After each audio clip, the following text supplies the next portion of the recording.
తప్పేముంది?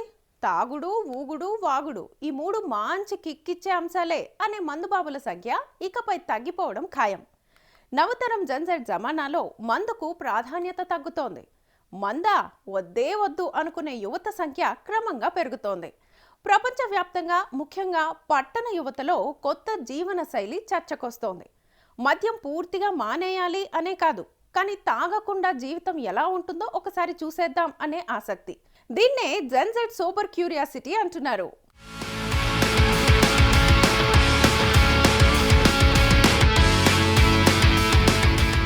రాను రాను తాగితేనే సరదా అనే భావనకు చెక్ పడుతోంది. గతంలో మద్యం అనేది సోషల్ లైఫ్కు పర్యాయ పదంగా అనేవారు. సోషల్ డ్రింకింగ్ పేరుతో మొదలై చివరకు ఎవ్వరూ లేకున్నా ఒంటరిగా కూర్చుని తాగే స్థితికి చేరుకుంది. కానీ మిలేనియన్స్, జెన్జెట్ తరం మద్యానికి దూరంగా ఉండేందుకే ఇష్టపడుతున్నారు. ఢిల్లీ, ముంబై, బెంగళూరు నగరాల్లో నిర్వహించిన పలు సర్వేల్లో ఈ విషయం స్పష్టమైంది. ఈ సోబార్ క్యూరియాసిటీ వల్ల మద్యం తగ్గించడం, చెడు అలవాట్లను ప్రశ్నించడం, మార్చుకోవడానికి ప్రయత్నించడం, మానసిక శాంతికే ప్రాధాన్యం ఇవ్వడం తప్పనిసరి అంటున్నారు. ఇప్పుడున్న యూత్ని జెన్జీ అని చెప్పి ట్రెండ్ అవుతుంది కదా సోషల్ మీడియాలో ఎక్కడైనా. ఈ జెన్జీ యూత్ అనేది ఆల్కహాల్కి బాగా దూరంగా ఉంటున్నారు. సో దాన్ని ఎక్కువ ఎంకరేజ్ చేయట్లేదు. యోగా మీద హెల్త్ కాన్షియస్ బాగా తీసుకుంటారు. సో ఆ సర్వీస్ కూడా అదే చెప్తున్నారు. ఎక్కడైతే హైదరాబాద్ కానీ పెద్ద పెద్ద సిటీస్, యూత్ ఎక్కువ ఉన్న cities like Bengaluru, Kolkata, so ఆ సిటీస్లో సర్వీస్ ఏం చెప్తున్నాయంటే యూత్ అందరూ మారిపోయారు. ఇప్పుడు ఒకప్పుడులా లేరు, హెల్త్ మీదే దృష్టి పెడుతున్నారు. సడన్గా ఈ మార్పుకు రీజన్ ఏమై ఉంటుంది అక్కడ మామూలుగా మీకేం ఐడియా? నాకు ఐడియా అంటే పబ్లిక్ చేంజ్ అయ్యారు. ఇప్పుడు ఇప్పట్లా కాదు. ఇంతకుముందు ఏంటంటే ఫ్రెండ్స్ వాళ్ళు ఎంకరేజ్ చేస్తే చేసేవారు. ఇప్పుడు అలా కాదు. జనరేషన్ మారుతూ వస్తుంది. ఇంకా రావడం చాలా మారుతుంది. అప్పటికిప్పుడు చాలా చేంజెస్ వస్తుంది. ఈ మార్పు మంచిది అంటారా? మంచిదే కదా. ఆల్కహాల్కి అలవాటు అయితే ఏమవుతుంది, మన బాడీ ఖరాబ్ అవుతుంది. ఫిట్నెస్ మీదనో లేకపోతే యోగా మీదనో లేకపోతే వ్యాయామం పెడితే బాడీ ఇంకా ఇంప్రూవ్ అవుతుంది కదా. ఆల్కహాల్ అనేది మంచి దెబ్బతీస్తుంది ఎప్పటికైతే. యోగా అనేది మంచిదే కదా, మార్పు మంచిదే కదా ఎప్పటికైనా. ఇప్పుడు ఇంతకుముందు పెద్దలు మనకి ఏం చెప్తుండే అంటే 90s వాళ్ళు ఏం చెప్తుండే, ఇక యూత్ అసలు మారరు, వీళ్ళని చూసి నలుగురు నేర్చుకుంటారు, రాబోయే తరాలు కూడా ఇట్లనే తయారవుతాయి అని చెప్పి ఇంతకుముందు అంటుండే. కానీ ఇప్పుడు చూస్తుండే ట్రెండ్ అనేది టోటల్ ఆపోజిట్ అయిపోయింది. ఇంత సడన్గా యూత్ అని తీసుకోవడానికి రీజన్ ఏమైనా ఉంటుందంటారా దీని వెనకాల? ఏముంటుంది, ఇప్పుడు మన ఫ్రెండ్స్ ఉన్నాం, మనం కూడా ఇస్తాం కదా. మనకు చెప్తాం మన ఫ్రెండ్స్కి, ఎవరైనా ఎక్కువ తాగుతూ ఉంటారు, ఎందుకు తాగుతారు అబ్బాయి, నేర్చుకో, వేరే నేర్చుకో అని చెప్తాం. కానీ ఫ్రెండ్స్తోనే కదా మొదలు చేస్తాం. సో ఈ జెన్జీ యూత్ అనేది ఇంతకుముందు అంటే తరాలు మారుతూ ఉన్నాయి, కానీ ఎన్నడూ లేని అబ్జర్వేషన్స్ అనేది ఇప్పుడు ఈ శతాబ్దం అంటే ఈ సెంచరీలో మనం అబ్జర్వ్ చేస్తూ ఉన్నాం. జంక్ ఫుడ్ ఇంకా తగ్గిపోతుంది బాగా. అందరూ పెద్దవాళ్ళు కానీ పిల్లలు కానీ చాలామంది మొత్తం ఎక్స్ట్రా ఫోకస్ చేస్తున్నారు. సో ఈ మార్పు అనేది మంచిదని మీరు చెప్తున్నారు. ఇది రాబోయే తరాలకు ఏమైనా ఎగ్జాంపుల్గా ఉండే అవకాశం? ఇప్పుడు మనకంటే ఇంకా తక్కువ 18s కానీ లేకపోతే ఇంటర్మీడియట్ చదివే లేకపోతే డిగ్రీకి వచ్చే చాలా మనకు ఆదర్శం, మనల్ని చూసి నేర్చుకోవాలి కదా. ఇప్పుడు 10th వాడు ఉంటాడు, పాస్ అవుట్ అయిపోతాడు, బయటకు వస్తాడు, వాడికి తెలియదు, అప్పటిదాకా స్కూల్లో ఉంటాడు. కాలేజీ లెవెల్కి వచ్చిన తర్వాత మనలాంటి వాళ్ళని చూసి నేర్చుకుంటాడు. మనం ఆదర్శంగా ఉంటేనే కదా వాడు రేపు నేర్చుకుంటాడు. మనమే బాగాలేకపోతే వాడే నేర్చుకుంటాడు. అరే అన్నలు ఇట్లానే ఉన్నారని తమిళ కూడా అదే నేర్చుకుంటాడు. కరెక్ట్. యాజ్ ఎ యూత్గా మీరు రాబోయే తరాలకు కానీ రాబోయే వాళ్ళకి మీరు ఏమైనా మెసేజ్ ఇవ్వదలుచుకుంటే మీరు ఎట్లనే కంటిన్యూ కావచ్చు, మీరు ఏమంటారు ఇంకా ఇంకేం బెటర్మెంట్ ఏమైనా కోరుకుంటారా? ఏది ఒకటే ఏంటంటే పేరెంట్స్కి ఎప్పుడు అబ్బాయి కానీ అమ్మాయి కానీ భారం కాదు. పేరెంట్స్కి పడడం కాకూడదు. పిల్లలు ఒక ఏజ్ వచ్చిన తర్వాత తన కాలం మీద తను నిలబడాలి. ప్లస్ ఇప్పుడు ఇంటర్మీడియట్ వరకు లేకపోతే మన స్టడీ అంత వరకు బాధ్యత వాళ్ళే చూసుకోవాలి.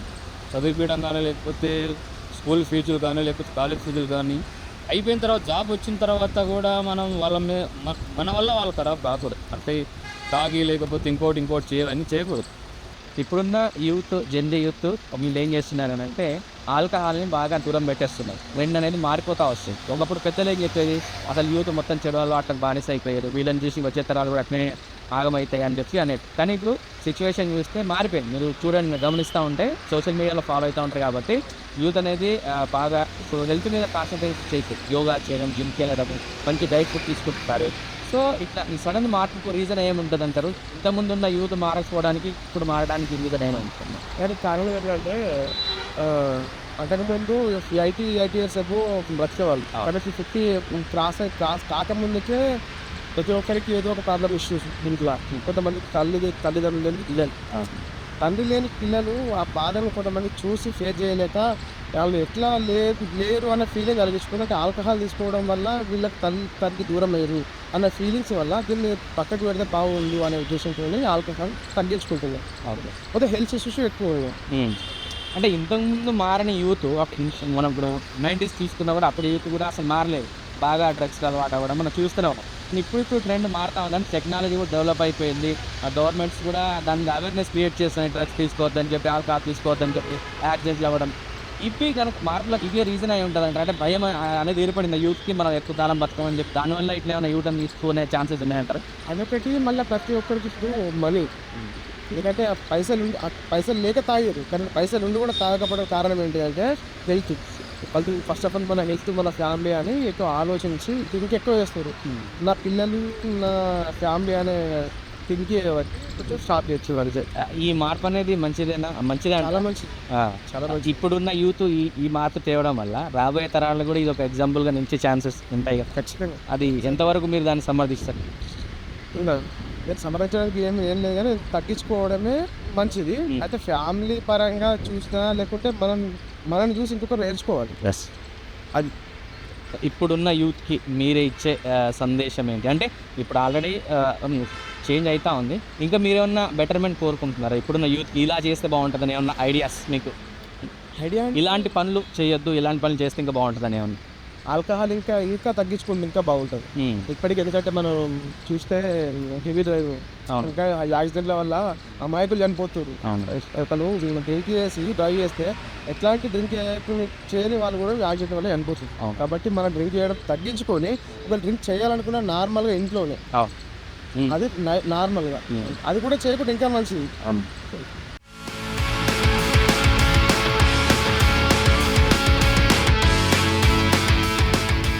జెన్జెడ్ తరచూ mental health, anxiety, depression, burnout తదితర అంశాలపై ఎక్కువగా చర్చిస్తోంది. మద్యం తాత్కాలికంగా రిలీఫ్ ఇచ్చినా దీర్ఘకాలంలో మానసిక ఒత్తిడిని పెంచుతుందనే అవగాహన ఈ తరానికి స్పష్టంగా ఉంది. అందుకే హ్యాంగ్ ఓవర్ వల్ల వచ్చే ఆనందం కన్నా క్లియర్ మైండ్తో ఉన్న సాధారణ రోజే మేలంటున్నారు. పార్టీకి వెళ్లాలంటే తాగాల్సిందేనా? ఫ్రెండ్షిప్ నిలవాలంటే చేతిలో గ్లాస్ ఉండి తీరాలా? ఈ ప్రశ్నల నుంచే సోబార్ క్యూరియాసిటీ మొదలవుతుంది.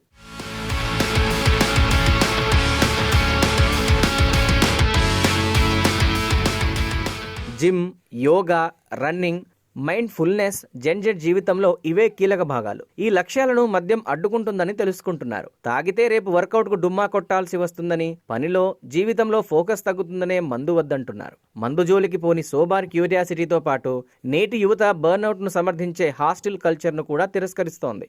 జీతం కన్నా జీవితం ముఖ్యం, మానసిక శాంతి తదితర విషయాలపై జెన్జెడ్ ఆసక్తి చూపుతున్నారు. 47% జెన్జీలు తమకు జీతం లేదా గుడ్ వర్కర్ అనే టైటిల్ కన్నా వర్క్ లైఫ్ బ్యాలెన్స్, వ్యక్తిగత ఆరోగ్యం ముఖ్యమంటున్నారు. నమస్తే, this is Sangeeta Ankata, cosmetic yoga therapist.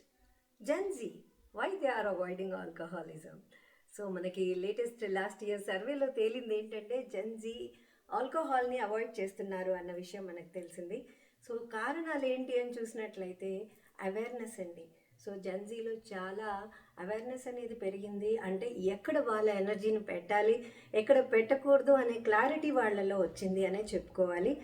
ఎందుకంటే హాస్టైల్ కల్చర్ అంటారు కదా, అంటే అన్రియలిస్టిక్గా టార్గెట్స్ని పెట్టుకోవడము, తర్వాత వాటిని రీచ్ అవ్వడానికి బాగా ఓవర్ టైం వర్క్ చేయడము, తర్వాత బర్న్అవుట్ అయిపోవడము. ఈ బర్న్అవుట్ని తట్టుకోవడానికి మళ్ళీ ఆల్కహాల్ ఆసరా తీసుకోవడం అనేది, ఇలాంటివన్నీ చేయకుండా రియలిస్టిక్గా టార్గెట్స్ పెట్టుకొని దాన్ని మాత్రమే కంప్లీట్ చేసి లైఫ్ని ఒక బ్యాలెన్స్డ్ వేలో తీసుకెళ్ళడానికి జెన్జీ ప్రిఫర్ చేస్తున్నారు. అండ్ తర్వాత ఫిట్నెస్ అనేది వీళ్ళ లైఫ్లో ఒక భాగంగా జరిగింది. సో ఒకవేళ మనం కనుక లేట్ నైట్ పార్టీస్ అలా వెళ్ళినట్లయితే కనుక next day gym and yoga sessions వాళ్ళు కనుక మిస్ అవుతారు అన్న ఒక అవేర్నెస్ కూడా వాళ్ళలో వచ్చిందనే చెప్పాలి. So most of them not opting for alcoholism, instead they are replacing, అంటే ఆల్కహాలిజంని వేరే వాటితో, మంచి క్రియేటివ్ యాక్టివిటీస్తో కానీ, లేదా అవుట్డోర్ యాక్టివిటీస్ లైక్ ట్రెక్కింగ్ ఇలాంటి వాటితో, లేదా యోగా అండ్ జుంబా ఇలాంటి వాటితో వీళ్ళు ఎంగేజ్ అవ్వడం అనేది చేస్తున్నారు. సో ఇది చాలా మంచి మార్పు అని చెప్పుకోవాలి. ఎందుకు అంటే ఆల్కహాల్ కన్సంప్షన్ వల్ల మనకి బ్రెయిన్ మీద చాలా ఎఫెక్ట్ పడుతుందండి. అంటే కొత్త సెల్ ఫార్మేషన్ ఎలాగో మనకి ఉండదు ఒక ఏజ్ దాటిన తర్వాత, కానీ ఉన్న సెల్స్ కూడా ఒక్కరోజు ఆల్కహాల్ తీసుకుంటేనే ఎన్ని బ్రెయిన్లో సెల్స్ అనేది చనిపోతాయి అన్నది స్టాటిస్టిక్స్తో పాటు మనకి సోషల్ మీడియాలో అవేర్నెస్ వీడియోస్ అనేవి రావడం బాగా జరుగుతోంది. సో దీని మూలాన వాళ్ళలో ఇది చాలా బాగా బ్రెయిన్లో పాతుకుపోయినందువల్ల they are avoiding alcohol consumption. So ఇది చాలా శుభ పరిణామంగానే చెప్పుకోవాలి. So I wish the Gen Z all the best to having a healthy life ahead. నమస్తే.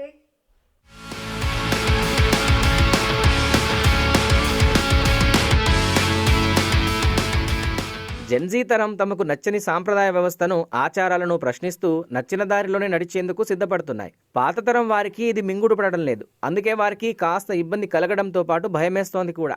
ఈ ధోరణి స్థిరపడిన ఆర్థిక సామాజిక నియమాలకు సవాలు విసురుతోంది. అందుకే సోబార్ క్యూరియాసిటీని భారతీయ సామాజిక ఆర్థిక పరిస్థితులు, కుటుంబ విలువలు, ఉద్యోగ ఒత్తిళ్ల మధ్య పుట్టిన ఒక కాన్షియస్ లైఫ్ స్టైల్గా చూడాల్సి ఉంటుంది.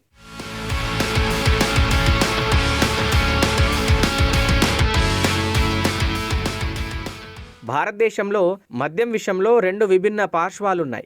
ఓవైపు గ్రామీణ సాంప్రదాయ కుటుంబాలు తాగడం మంచిది కాదనే బలమైన నమ్మకం, మరోవైపు మెట్రో నగరాల్లో తాగితేనే మోడర్న్ అర్బన్ అన్న ముద్ర. ఈ రెండు అంచుల మధ్య పెరిగిన జెన్జెడ్ యువత ఇప్పుడు మూడో మార్గాన్ని ఎంచుకుంటోంది. తాగడాన్ని తిరస్కరించకుండా, అవసరం లేకుండా చేయడం. ఇందులో ఆర్థిక కోణం కూడా ఉంది. మద్యం ఖరీదైన అలవాటు, స్టూడెంట్ లోన్స్, స్టార్టింగ్ శాలరీలు, ఇన్ఫ్లేషన్, వీటన్నిటి మధ్య ఒక నైట్ అవుట్ కోసం వేల ఖర్చు చేయాలా అనే ప్రశ్న జెన్జెడ్ను మరింత ప్రాక్టికల్గా ఆలోచింపజేస్తోంది.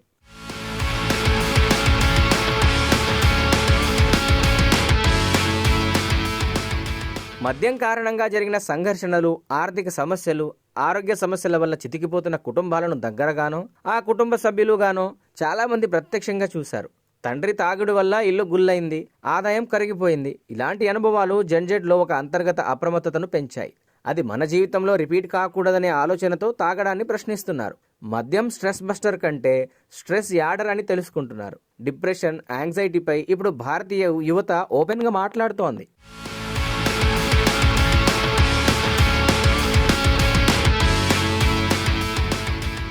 సో జెన్జెడ్ సూపర్ క్యూరియాసిటీ అంటే తాగకపోవడంపై గర్వం కాదు, తాగాలా వద్దా అన్న నిర్ణయం మన చేతిలో ఉంటుందన్న ధైర్యం. ఈ ధోరణి పెరిగితే కుటుంబాలు ఊపిరి పీల్చుకుంటాయి, యువత ఆరోగ్యంగా ఉంటుంది, సోషల్ కల్చర్ మరింత ఇంక్లూజివ్ అవుతుంది.